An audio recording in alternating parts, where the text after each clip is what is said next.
Hiya, it's Amanda here from Lolli Lulu Crafts, and today I have a card that I'm making. Again, it's a rainbow themed, it so happened to end up that way, but it's a rainbow themed card that I'm making using Tim Holtz alcohol ink and this Yupo paper.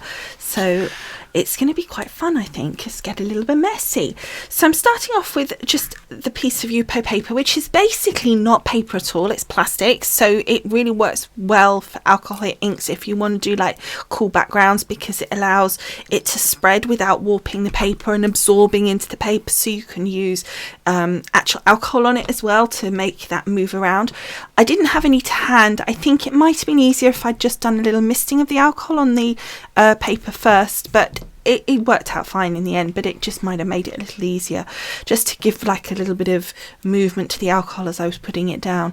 But as you can see, I'm just taking a variety of colours and I'm just going at an angle across the page and just randomly blobbing down some of the ink.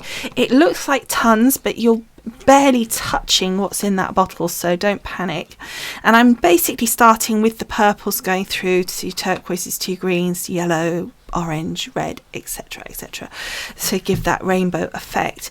And I just really like the look of these alcohol inks as for backgrounds, and I really surprised myself when I did the first video on this that how much I actually enjoyed it, and I will link that video in for you on the blog post, so if you're interested to see that. And also later on I'm doing an envelope using the envelope maker, the We Are Memory Keepers envelope keeper maker. So I'll link the original video for that envelope as well on the blog post, so all you need to do is go on across to using the link below this video if you're on YouTube. Now, as you can see, I just wanted to spread this ink out a little bit. I hadn't got a huge amount at the top, so I just took a paintbrush and just kind of daubed it around the edges just to get that moving up the top there, because it wasn't really kind of doing a lot, but the bottom half was working fine. I accidentally blobbed a little bit of the green nearer down the bottom, so I then took a clean tool. I didn't have another paintbrush, so I just took a blending tool and just blended those up to the edges as well. The rest of it just seemed to be blending out nicely on its own, and once I moved those top ones, you can see they kind of seem to move in together really nicely. Now, what you could do at this point, if you wanted to, rather than what I'm going to do next, is actually use your alcohol and splatter it or all sorts. But what I decided to do was a technique that I saw Jennifer Maguire do. If I can find it, I will link her original video in for you on the blog post. But it was basically using this mask and the alcohol removal ink to remove the ink basically where the gaps are in this mask. So the first thing you want to do is obviously adhere the mask down. Now it's better because I want to use it the whole width of the card, I've stuck it on the back to make sure that I can not have any kind of sticky tape marks on the front. And then again, I probably didn't have really the tools that I needed. I probably needed I'm using the alcohol ink pad here. I think it would have been a lot easier if I had the alcohol ink lift ink bottle, the same as the actual inks. It would have been wetter and it would have made things easier. You don't want it super wet, because then it goes underneath your mask and you lift up what's underneath. However, what I found was I had to work quite hard to lift it, because there was such a lot of ink there and not such a lot of the actual alcohol lift ink, because it's the ink pad, so it was just a little bit harder. Because I rubbed, what you'll see is I got a bit of smudging. I didn't mind that too much, actually. I wasn't too worried. It looks a mess right now, but don't panic, it will look fine when we've finished. So now I'm just going to cut the top and bottoms off, because I don't want the bit where the mask wasn't. You could use that as a feature if you want, almost like a frame. Especially if you had the masking right in the middle.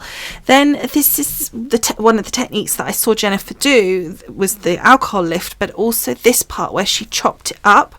And so I'm going to chop this up at different angles, just 2 angles, one across that way and then again from the other corner.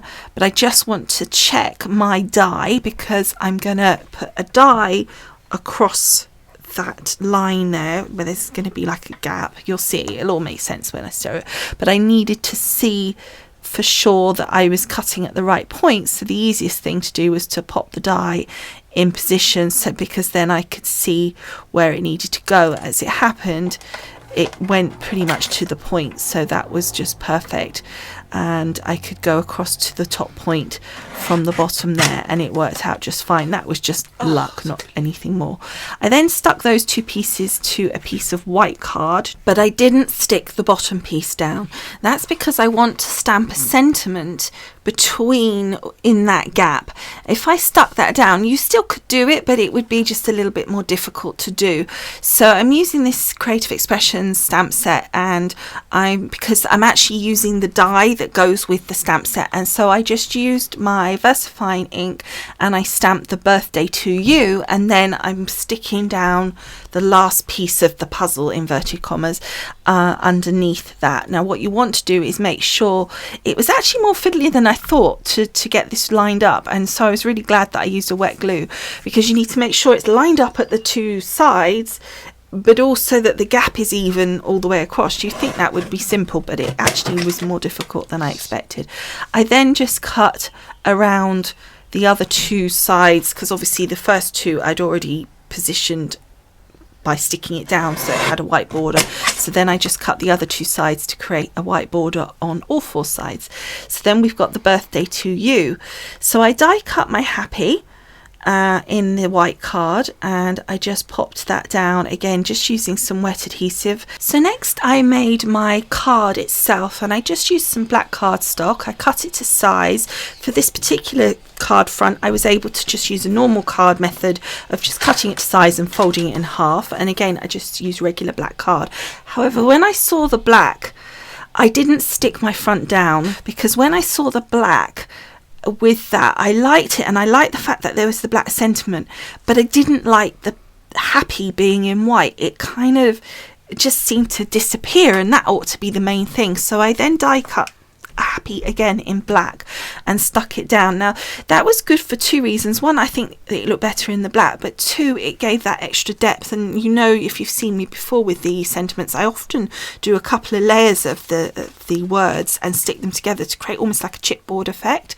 So I definitely think the black looked a lot better with the black background as well, so I was much happier with that, and I felt happy to stick a coloured layer onto the card front, because I felt that it just looked a lot better. I mean, I guess I could have stuck it down anyway and corrected it, but I wasn't quite sure originally what exactly I needed to do.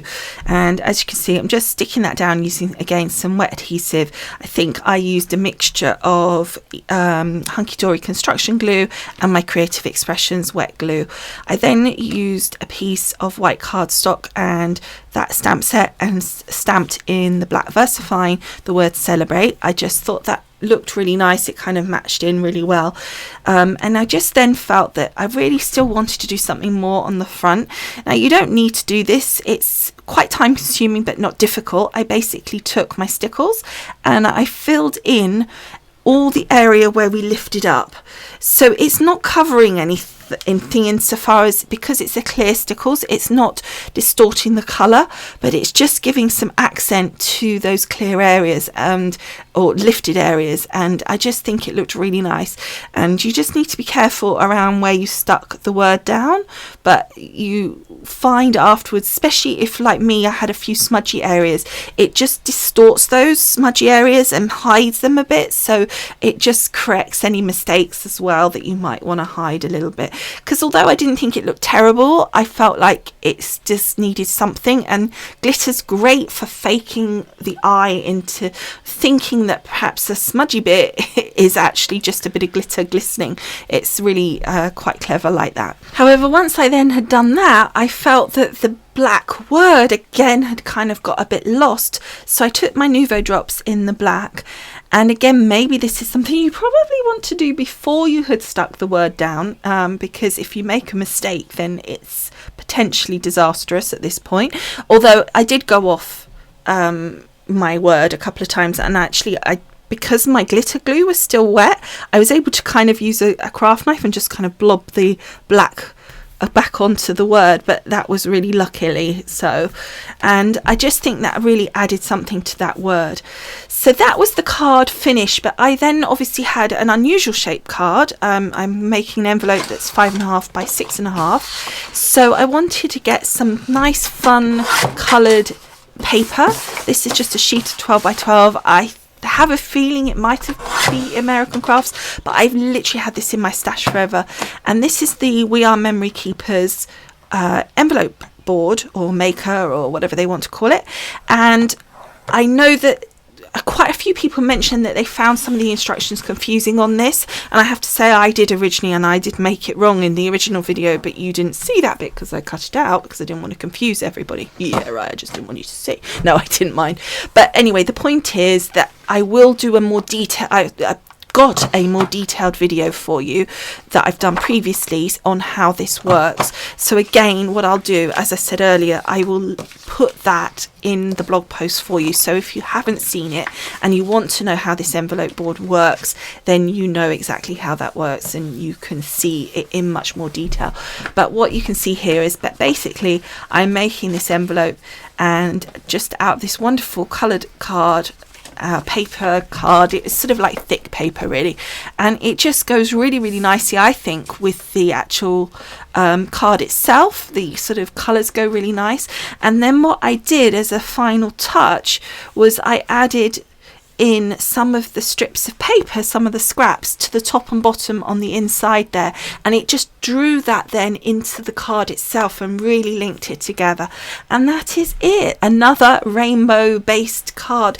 It's just kind of coincidence, I think. It's just kind of how it's worked this last couple of times, but I didn't want to put off sharing this with you. Sometimes when I've done something that's a sort of similar theme, I might put off sharing and try and put other videos first, but I felt that the techniques were so completely different to the other rainbow card that we did.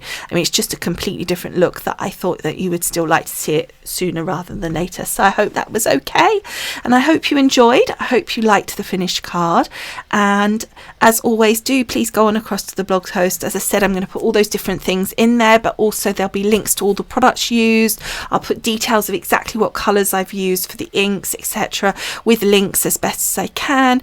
And of course, the most important thing of all, well, maybe not the most important, but second most important, is be tons and tons of photos. But the very most important thing is that you can subscribe to my website and you will get notified every time I post a video.